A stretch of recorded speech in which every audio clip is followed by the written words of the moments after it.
ఇప్పుడు నువ్వు బాపనాయన చేసే పనులు మంచిగా లేవయ్యా అని అన్న కింద నన్ను వాళ్ళను సస్పెండ్ చేసి కుల వివక్ష ఉన్నట్టే మరి. కుల వివక్షతో నడతాను.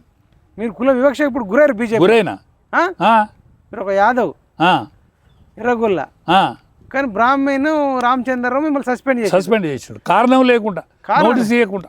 మరి ఇప్పుడు మళ్ళా మరి మరి నోటీస్ ఇవ్వద్దా? డెమోక్రసీ కూడా లేదు. డెమోక్రసీ కూడా లేదు. అచ్చా, డెమోక్రసీ గురించి అనేక విషయాలు తెలుసు ఆయనకు, కానీ డెమోక్రసీని ఆయన అడ్వకేట్, రాజ్యాంగం మీద చట్టాల మీద అవగాహన ఉన్న వ్యక్తి, ఆయన కాడికి వచ్చేవారు మర్చిపోయింది. ఆయన కాడికి వచ్చేవారు. బీజేపీలో కూడా కులం పిచ్చి బాగా ఉండి ఇప్పుడు నరేంద్ర మోడీ గారు వచ్చిన అనేది ఉంది. నరేంద్ర మోడీ గారికి వచ్చిన కాంచెల్లి అది కొంచెం కొంచెం కొంచెం మన స్టేట్లో ఎస్పెషల్గా తెలంగాణలో పోలే.